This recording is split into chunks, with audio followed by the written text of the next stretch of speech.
Picture this, a regenerative medicine company, FDA fast-track designation, a phase 2 program that has already completed dosing, multiple shots on goal, and yet the market values the entire business at roughly $10 million. Today, we are not asking whether BioRestorative Therapies becomes a 15 times winner. We are asking something much more important. What would have to be true for a 15 times outcome to become possible? And that is why this story caught my attention. $10 million is the value of a successful local restaurant chain. It is the value of a handful of houses in some parts of the United States.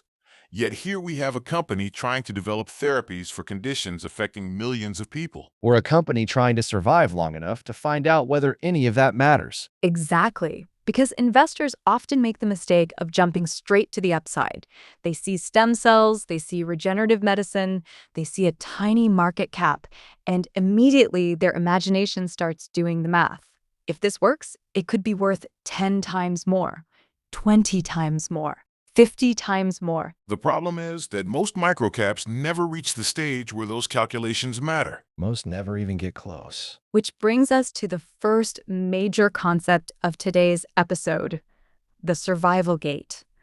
Before we discuss commercialization, before we discuss scalability, before we discuss market re-rating, we need to answer a much simpler question.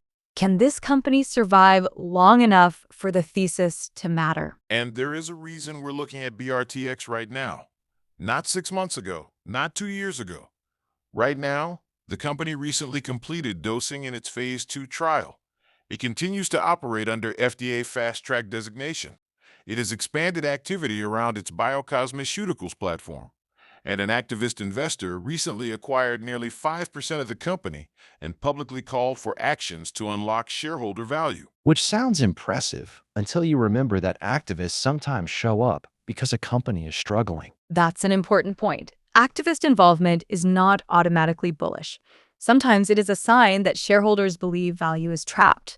Sometimes it is a sign that management is under pressure. Sometimes it is both. But it does tell us something. People are paying attention. And for a company this small, attention can matter. Attention does not pay the bills. Cash does. Which is why we keep returning to survival. In fact, if listeners remember only one thing from this opening segment, it should be this.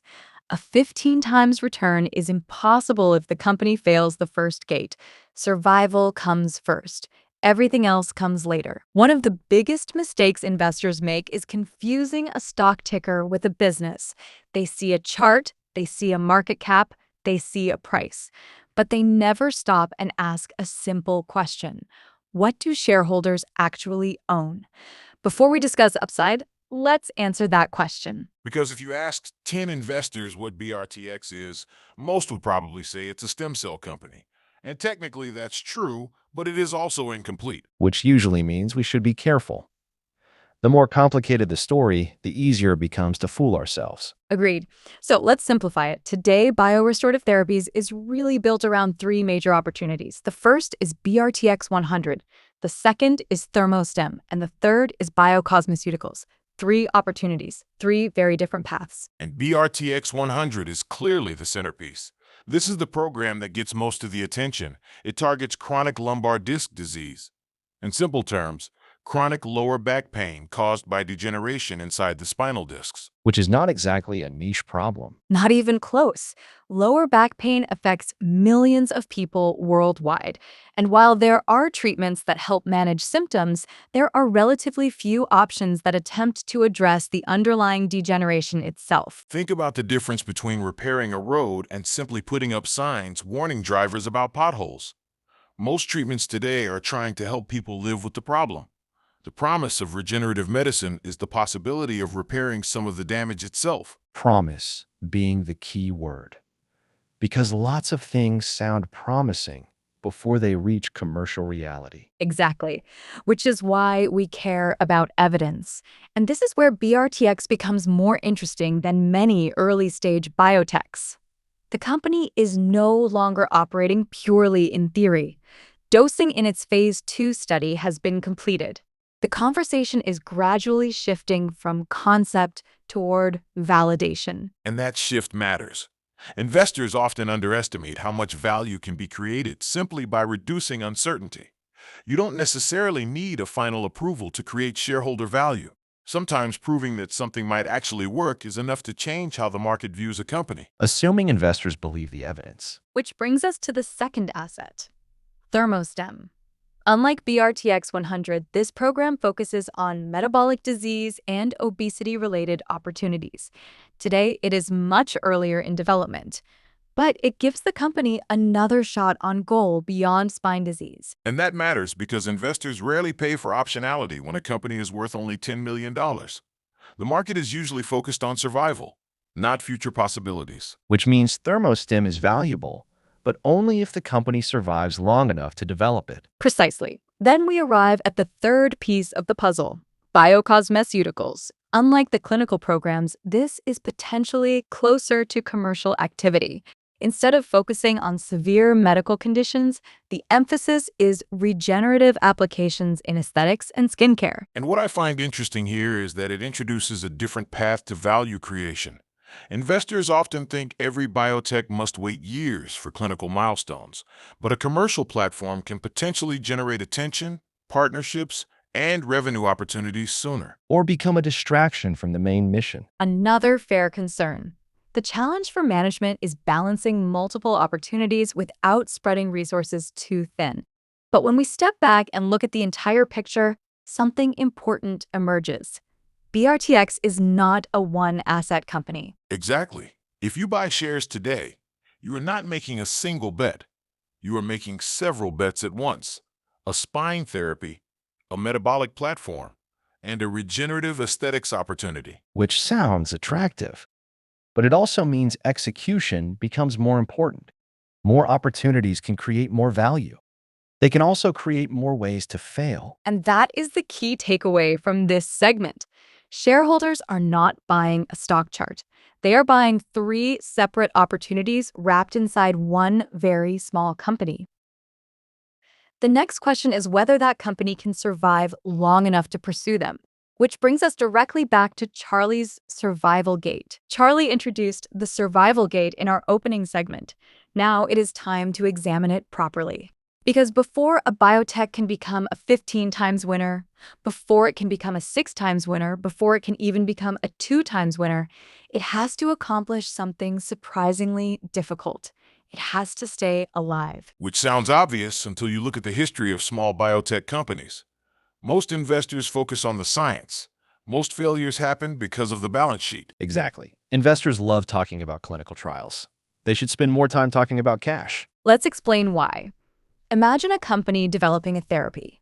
It has scientists, it has patents, it has promising data, it has a large market opportunity. But every month, the company spends money on employees, research, compliance, facilities, legal requirements, and clinical development. If cash disappears before proof arrives, the story ends, regardless of how exciting the science might be. And that is one of the reasons biotech investing is different from investing in mature businesses. A mature company might survive years of weak growth. An early-stage biotech is often racing against the clock. A very expensive clock. Which brings us to dilution, one of the most misunderstood words in investing. When many people hear dilution, they immediately assume something negative happened. Reality is more nuanced. Because sometimes dilution is simply the cost of building something valuable. And sometimes it is the cost of staying alive another 6 months. Big difference. Let's use a simple example. Imagine a pizza cut into 10 slices. You own one slice. That means you own 10% of the pizza. Now management issues new shares. Suddenly, the pizza is cut into 20 slices. You still own one slice. But your ownership falls from 10% to 5%. That is dilution. The important question is what shareholders receive in exchange. If management raises money and creates enormous value, dilution can be worth it. If management raises money repeatedly without creating value, dilution becomes destructive. Which is why investors should never ask only whether dilution happened. They should ask whether value creation exceeded dilution. That distinction is critical because virtually every successful biotech experienced dilution somewhere along the journey. The question is whether shareholders eventually received something more valuable than what they gave up. And this is where the survival gate becomes fascinating. The market knows additional capital may be needed. The market knows uncertainty remains high. The market knows timelines are long. That uncertainty helps explain why a company with multiple assets can still trade at a valuation around $10 million. In other words, investors are discounting the possibility that the company never reaches the finish line. Exactly. And that brings us to base rates, one of the most important concepts in the entire Make Money series. Most microcap biotechs do not become huge winners. Many fail. Some survive but never create meaningful shareholder value. Only a small percentage eventually produce extraordinary returns. Which sounds discouraging until you remember something important. The market already knows this. That is why the valuation is where it is. Investors are not pricing certainty. They are pricing uncertainty. Sometimes correctly. Absolutely. But not always. Think about what would happen if uncertainty gradually declines. Suppose financing remains available. Suppose the company continues progressing through development milestones. Suppose no major safety concerns emerge. Suppose management executes reasonably well. None of those things guarantee success, but they do increase the probability that the story continues. And probability is what the market is constantly repricing. Exactly. Investors often imagine markets as machines that value facts. In reality, markets frequently value probabilities. The moment the probability of survival increases, valuation can change dramatically even before commercial success arrives. That is one reason why some of the largest gains in biotech occur before approval. The market is constantly updating its estimate of future outcomes. Which means survival itself can become a catalyst. That's an important insight. Many investors think the catalyst must be a final clinical result. Sometimes the catalyst is much simpler. A company survives, another quarter passes, cash concerns ease, milestones are achieved, the probability of failure decreases. The market adjusts. And that adjustment can be powerful when expectations are already extremely low. But let's not get carried away. Survival is not victory. Absolutely not. Passing the survival gate does not mean the company wins. It simply means the company earns the right to continue playing the game. Think of it like reaching base in baseball. You're still far from scoring, but at least you're no longer standing in the dugout. And many companies never leave the dugout. Which is why we spend so much time here. The biggest mistake investors make is jumping directly to the 15-time scenario without understanding the sequence of events required to reach it. Survival comes first, validation comes second, scalability comes third, repricing comes fourth. Skip the first step and the rest of the discussion becomes meaningless. So when listeners hear our 5-year target of 15 times, they should not imagine a straight line. They should imagine a series of gates. And the first gate is survival. A gate that many promising companies never pass. Exactly. Which raises the next question. If survival is the first gate, what signals should investors watch to determine whether the company is moving closer to success or closer to failure? That is where we turn next. We have spent a lot of time talking about survival. Now, let's assume you own the stock. What should you actually watch over the next 12 months? Because one of the biggest mistakes investors make is focusing on information that feels important instead of information that actually changes the thesis. Especially with a company like BRTX. The stock can move 20% in a day, and absolutely nothing important has happened. And sometimes the opposite happens. The stock does nothing while the business changes dramatically. Exactly. So let's create a simple rule. A signal changes the probability that BRTX succeeds. Noise does not. Let's start with the biggest signal: cash. Good.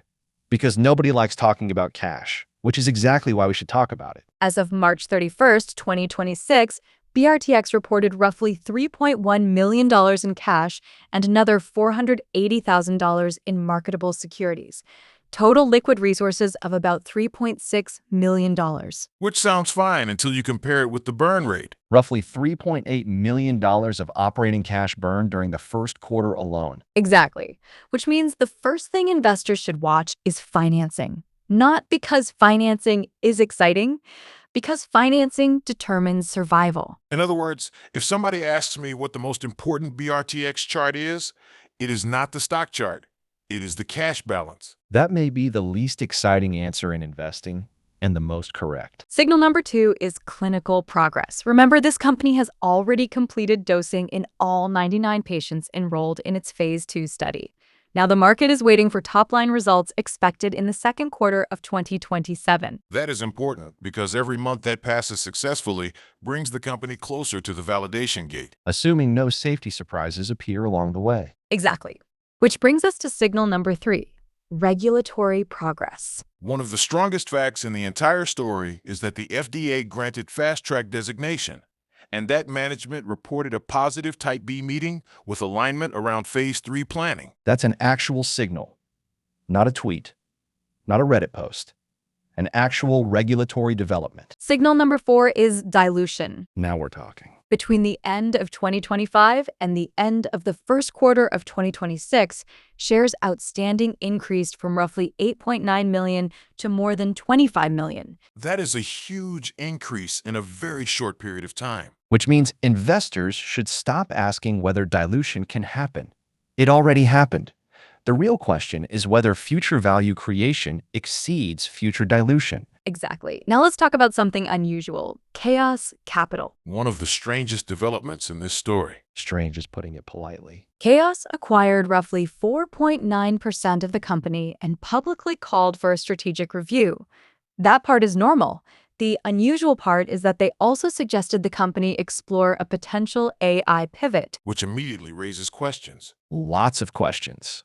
Because if I invest in a regenerative medicine company, I want management focused on regenerative medicine, not chasing whatever happens to be fashionable this year. Exactly, which means chaos is both a potential catalyst and a potential risk.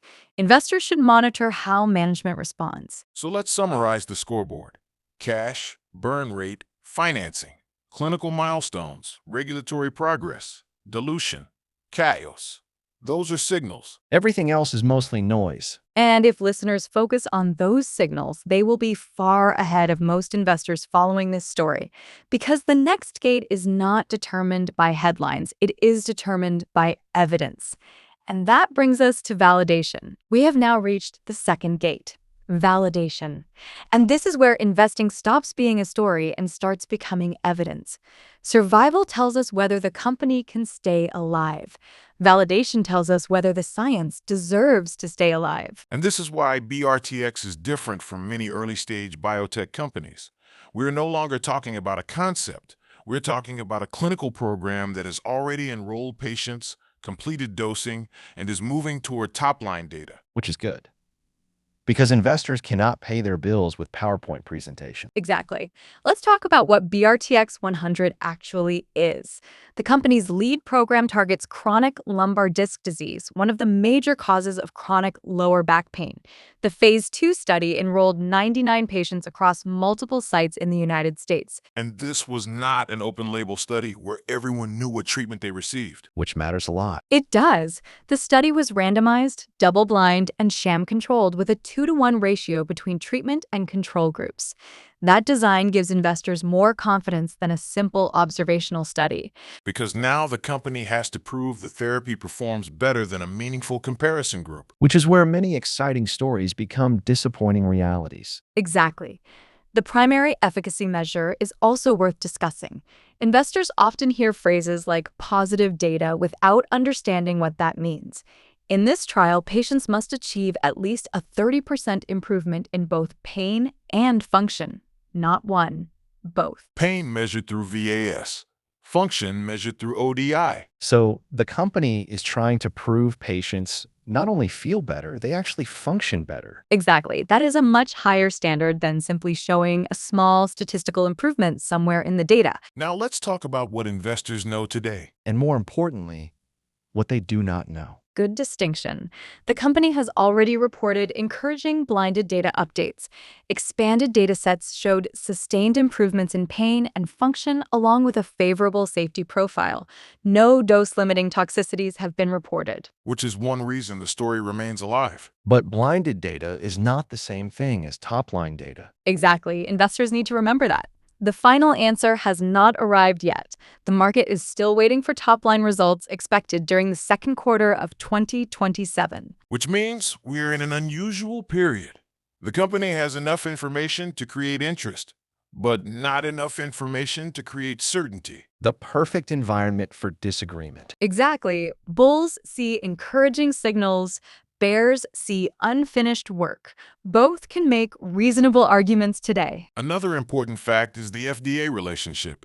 BRTX received fast-track designation and management reported a positive Type B meeting with alignment around Phase 3 planning. Which is one of the stronger facts in the entire story. It is. Fast track does not guarantee approval. A positive Type B meeting does not guarantee approval, but both reduce uncertainty, and reducing uncertainty is what validation is all about. This brings us back to our 6 times target. A lot of listeners hear 6 times and immediately think revenue. I don't think that's the right way to view it. Then what is the right way? Probability. The market is currently assigning a low probability to long-term success. If survival improves and validation strengthens, that probability can change dramatically before meaningful commercial revenue ever appears. Exactly. A 6 times outcome does not require the company to dominate medicine. It requires investors to become significantly more confident than they are today. And confidence only comes from evidence. Which means the next 12 months are actually very simple. The question is not whether investors like the story. The question is whether the evidence continues moving in the right direction. If it does, the validation gate begins to open. And if it does not, none of the later gates matter. Exactly, because survival keeps the game alive. Validation determines whether the game is worth playing. Which naturally leads to the next question. Let's assume the science works. Let's assume the data is strong. Why would success stop at 6 times?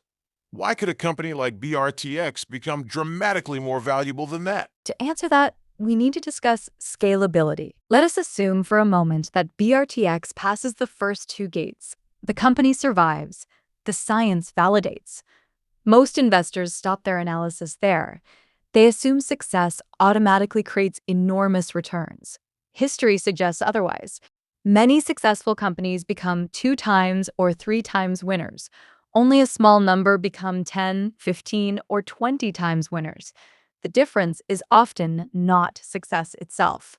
The difference is scalability. This might be the most important segment in the entire episode, because when people hear 15 times, they usually focus on probability. We should also focus on economics. If the company succeeds, how easy is it to create the next unit of value? In other words, if the company wins, how big can winning actually become? Exactly. Let me give a simple example. Imagine 2 businesses. The first owns a gold mine. The second owns software. Both are successful. Which one is easier to scale? Software. Why? Because once the software exists, you can sell it again and again. The next customer costs very little. Exactly. Now think about the mine. To double production, you often need more equipment, more labor, more permits, more capital. Success is real, but scaling that success is difficult. This is why software companies often command extraordinary valuations. Investors are not just paying for current success, they are paying for highly scalable success. So where does biotech fit? Somewhere in the middle, but closer to software than many people realize. The difficult part is discovery. The difficult part is clinical development. The difficult part is proving that something works. Once that proof exists, the economics can change dramatically. Think about what BRTX is really trying to build. Not just a treatment, a platform, clinical data, intellectual property, manufacturing know-how, regulatory pathways. Those assets can potentially be leveraged multiple times. Assuming they actually work. Always assuming they work. That assumption never disappears. But let us imagine success for a moment. If BRTX 100 demonstrates meaningful efficacy, the company does not need to rediscover BRTX 100 every year. The science has already been built. The challenge shifts toward production, commercialization, partnerships, and expansion. And this is where the market sometimes makes mistakes. Investors look at today's revenue and forget to ask what revenue could look like if the platform works. To be fair, investors have been burned by that thinking many times before. They have, which is why evidence matters. But scalability remains one of the most powerful concepts in investing. A successful company with low scalability might become a 3 times winner. A successful company with high scalability can become something much larger. Let us compare a few industries. Mining, low scalability. Airlines, low scalability. Restaurants, medium scalability. Franchises, high scalability. Software, very high scalability. And biotech? High scalability, assuming validation occurs. The first success is incredibly difficult. The second success is often much easier because the platform, knowledge, and infrastructure already exist. This is one reason investors become excited about platform companies. A platform creates optionality. One success can lead to several future opportunities. Which brings us back to something we discussed earlier. BRTX is not just BRTX 100. Exactly. There is also thermostem. There is also bio-cosmeceuticals. There are multiple opportunities that could potentially benefit from knowledge, credibility, and infrastructure created elsewhere in the organization. This is why I think the market may be looking at BRTX through the wrong lens. Many investors see a single small biotech. A more interesting question is whether this eventually becomes a small platform company. That is a very different valuation discussion. It is, because platform value often exceeds asset value. A single successful product can create value.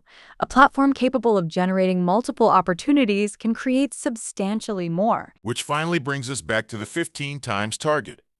If the company survives and validates its lead asset, why would it stop at 6 times? The answer is that scalable success creates the possibility of much larger outcomes. Possibility being the important word. Absolutely. We are discussing a path, not a prediction. But when I look at BRTX, I do not see a company that needs to become enormous to justify a 15 times return. At today's valuation, the company only needs to become moderately successful for the mathematics to start looking very different. Which is one of the hidden advantages of starting from a $10 million market cap. The hurdle is lower than many investors realize. But scalability alone is not enough. Plenty of scalable businesses remain cheap. Exactly. Which brings us to the fourth and final gate, repricing. Even if the company survives, even if the science validates, even if success is scalable. One final question remains. Will the market actually care? We have now reached the fourth gate, survival, validation, scalability, and finally, repricing. This is where many investors make a critical mistake. They assume that if a company succeeds, the stock automatically succeeds. History suggests otherwise. Plenty of good businesses remain cheap. Plenty of promising technologies remain ignored. Success and valuation are related, but they are not the same thing. Exactly. A company can create value without shareholders capturing much of that value. Which means we need to ask a different question. If BRTX survives and validates its science, why would the market suddenly decide the company deserves a much higher valuation? Or maybe the harder question. Why is the market valuing it at only $10 million today? That's a great question because valuation is really a story about belief. Today, the market sees uncertainty. It sees financing risk. It sees execution risk. It sees clinical risk. It sees a small company operating in a difficult industry. All of those factors suppress valuation. Which means repricing happens when those fears begin to fade. Not necessarily disappear, fade. Investors do not need certainty. They need increasing confidence. Exactly. Think about it like crossing a river. At the beginning, you cannot see the other side. The risk feels enormous. As you move forward, the destination becomes clearer. The risk does not disappear, but uncertainty declines. Markets often reprice companies in exactly the same way. This is one reason why biotech valuations can change dramatically long before commercialization. The market is constantly updating expectations. Which means valuation is partly psychology. Very much so. Investors like to imagine valuation as a purely mathematical exercise. In reality, valuation is a combination of mathematics and belief. Future cash flows matter, but confidence in those future cash flows matters too. Let us imagine a simple scenario. Suppose BRTX successfully navigates the next several milestones. Financing remains manageable. Clinical evidence continues improving. Partnerships begin appearing. Commercial opportunities become more visible. How would investors view the company then compared with today? Very differently. Exactly. And that difference in perception can create enormous changes in valuation. Remember, we are starting from roughly $10 million. We are not discussing a company already valued at $5 billion. Which is one reason I keep coming back to the market cap. A lot of investors focus on the share price. I focus on the enterprise value of the story. $10 million is tiny. Tiny for a biotech. Tiny for a software company. Tiny for almost anything operating on a public exchange. And because the starting point is so low, even modest improvements in perception can have an outsized impact. A company does not need to dominate a global market to justify a valuation several times larger than today's level. This is where partnerships become especially important. A partnership is not just about capital. It is also about validation. When a credible external organization decides to work with a small company, investors often update their assumptions. Because somebody else has done due diligence. Exactly. Partnerships can act as credibility accelerators. They do not guarantee success, but they can change how investors view probability. The same logic applies to licensing agreements. The same logic applies to strategic investments. The same logic applies to commercial traction. Each development adds another piece of evidence that the company may be moving closer to a sustainable future. And every piece of evidence makes it harder for the market to justify a $10 million valuation. That's the key insight. Repricing happens when the old narrative no longer fits reality. Today, the dominant narrative is uncertainty. If enough evidence accumulates, investors eventually need a new narrative. And that new narrative might sound something like this. The company survived. The science worked. Commercial opportunities are emerging. Strategic interest is increasing. The probability of long-term value creation is higher than previously believed. Which is a very different story from small biotech trying to survive. Exactly, and that transition is where many of the largest gains occur. Not necessarily when the company becomes a giant, but when the market begins recognizing that the company may no longer belong in the failure bucket. This is one reason I think investors should pay attention to category changes. A company can spend years being treated as a speculative microcap. Then gradually it starts being evaluated as an emerging growth company. The underlying business may not change overnight. The perception changes first. Which means repricing is really about changing categories. That's an excellent way to think about it. Investors often underestimate the power of category migration.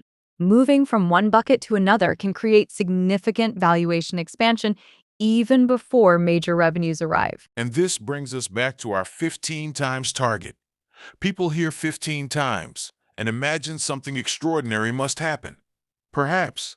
But when a company starts at $10 million, the hurdle is lower than many realize. It still requires a lot to go right. Absolutely. That point cannot be overstated. Survival must happen. Validation must happen. Scalability must matter. Repricing must occur. The path is difficult. But it is not impossible. And that is why we're studying the company today. Not because success is guaranteed, because the asymmetry may be interesting. Which naturally raises the next question.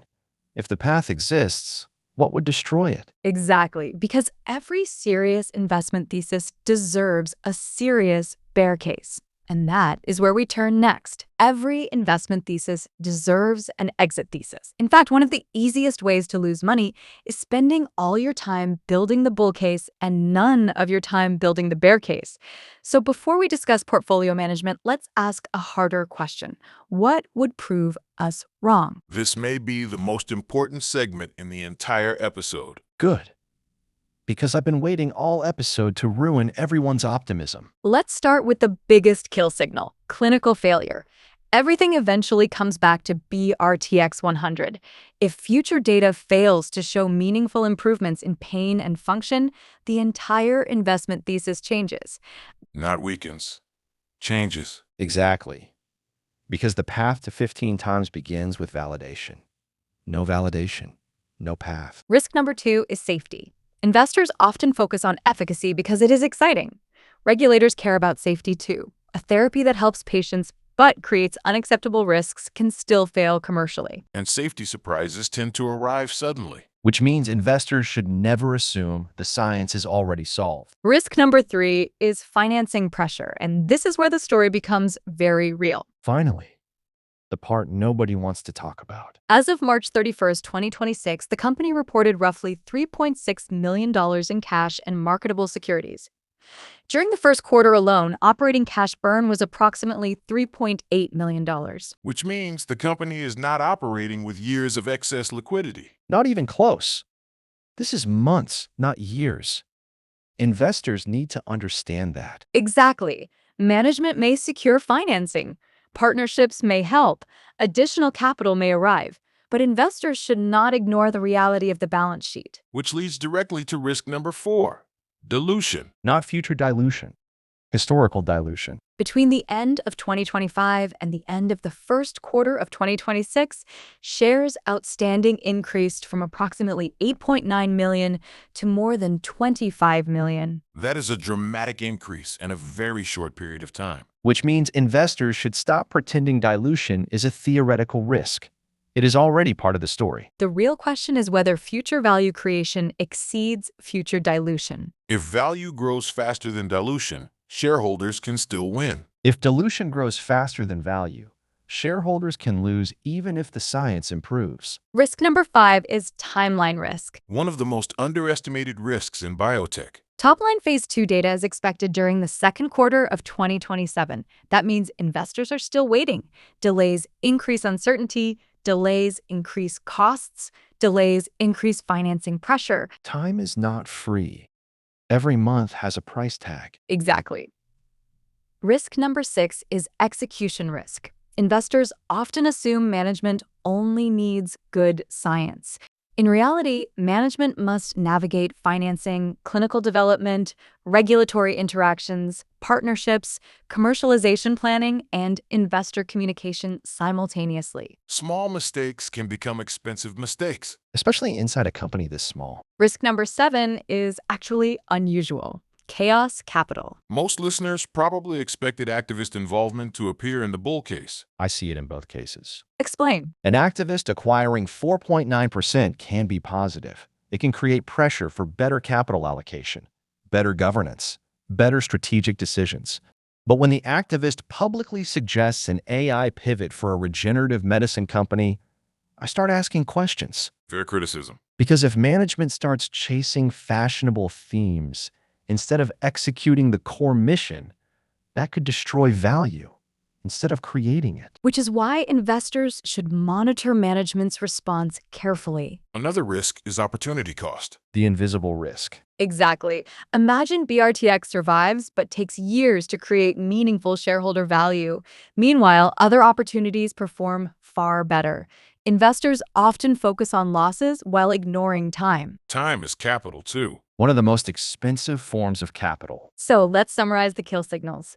Failed efficacy, safety concerns, financing stress, excessive dilution, delays, poor execution, strategic drift, opportunity cost. Any one of these can damage the thesis. Which is why the 15 times outcome remains a possibility, not a prediction. Exactly. We are not looking for reasons to buy. We are looking for reasons to be wrong. Because investors who survive long enough to find great opportunities usually become experts at identifying what can kill them first. And that brings us to the practical question.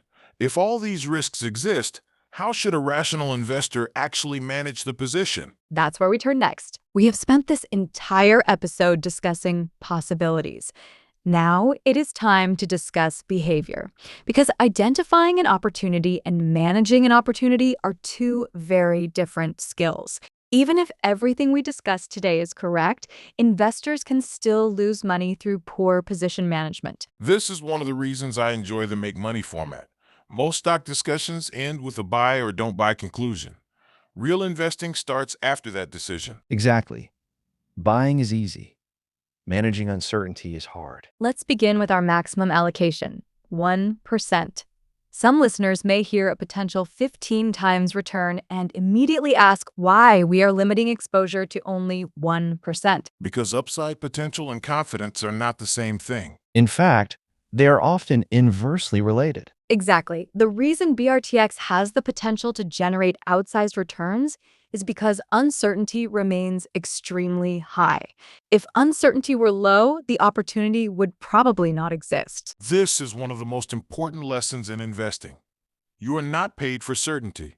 You are paid for accepting uncertainty. Within reason. Always within reason, which is why we start small. The goal is not to maximize returns on a single idea. The goal is to maximize long-term portfolio survival. Think of it this way. If BRTX fails completely, a 1% position is painful but manageable.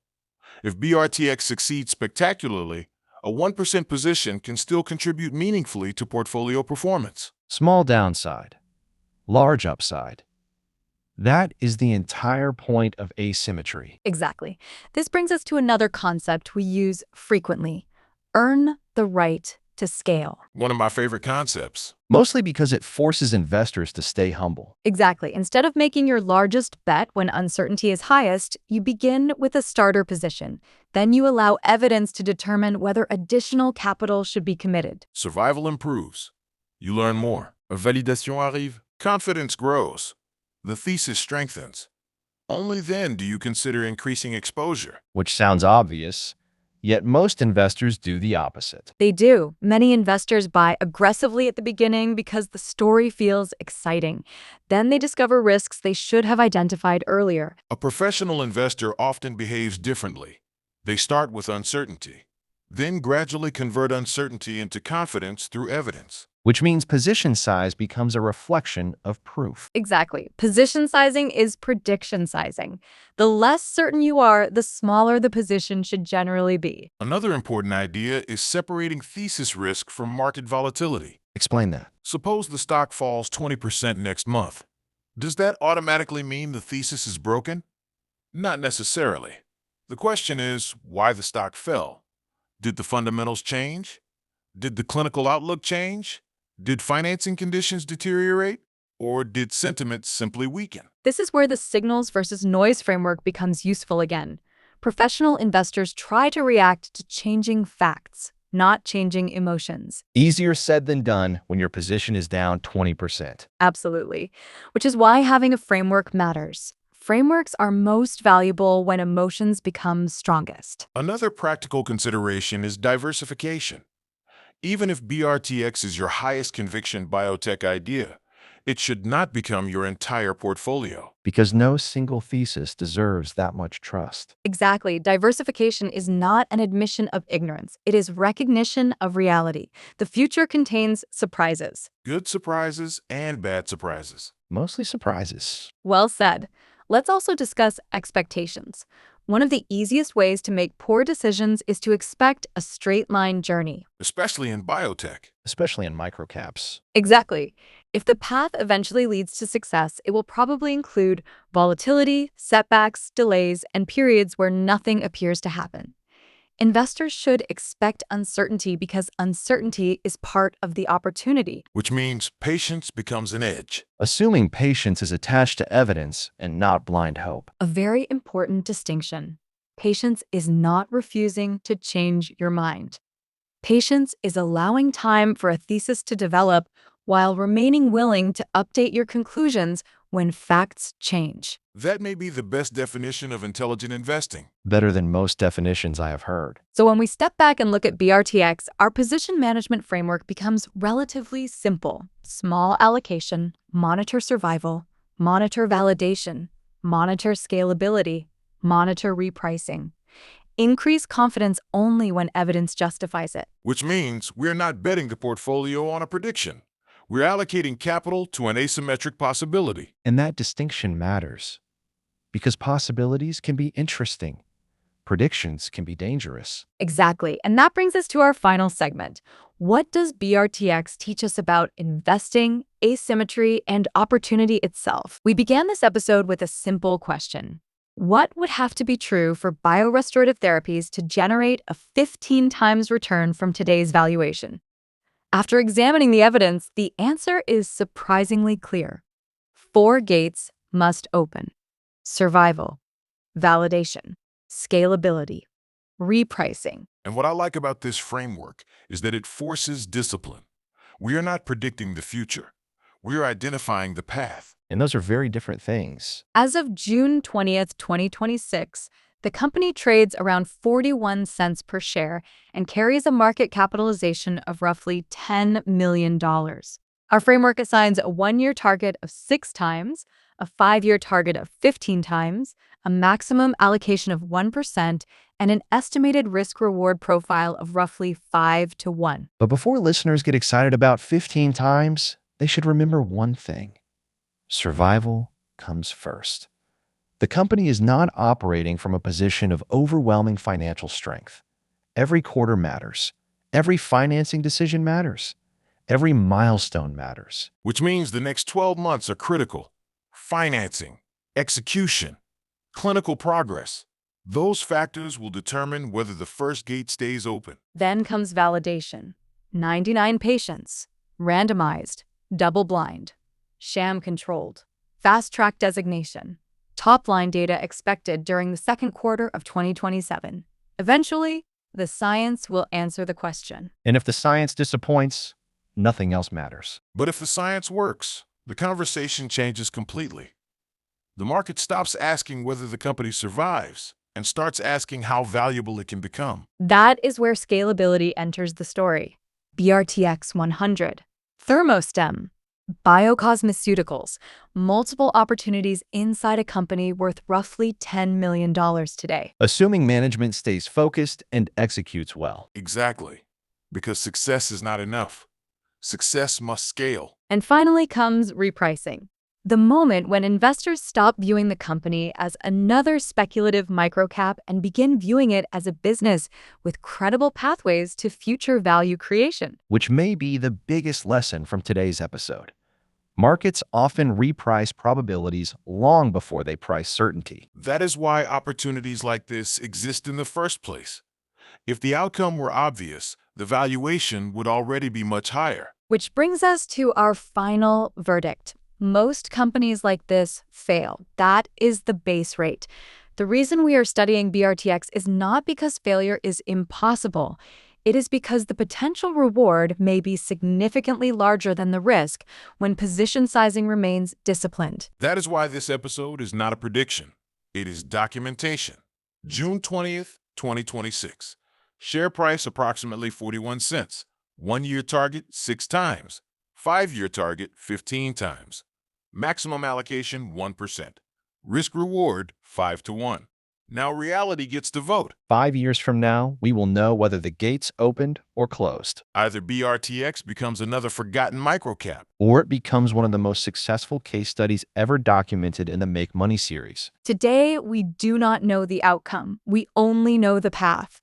And learning to see the path before the outcome becomes obvious may be the most valuable investing skill of all. If this episode gave you an edge, here's your next move. Subscribe to our newsletter for deeper analysis, weekly setups, and new asymmetric stocks before they trend. Leave a 5-star review on Apple or Spotify so more investors can find the signal through the noise. Stay ahead of global shifts. Follow us on Spotify, Apple Podcasts, or wherever you listen. Track daily ideas on X. Explore all 4 shows at financefrontierai.com, Finance Frontier, AI Frontier AI, Make Money, and Mindset Frontier AI. Help us reach 10,000 downloads. Share this episode with a friend or colleague who lives for strategy and conviction. Every share compounds your edge. Building something that fits our themes in finance, AI, or wealth creation? Pitch it at financefrontierai.com. If there is a win-win, we may feature your story in a future episode. We may hold positions in some companies discussed. Always verify information and make decisions based on your own goals and risk tolerance. The music in this episode is licensed under standard agreements. Special thanks to Vibe Tracks for the track Crystal, provided through the YouTube Audio Library license. Copyright 2026, Finance Frontier AI. All rights reserved. Stay strategic. Stay focused. Keep building. We will see you next time. The voices in this episode are AI hosts. Max Vanguard is powered by Grok. Sophia Sterling is fueled by ChatGPT. Charlie Graham is guided by Gemini.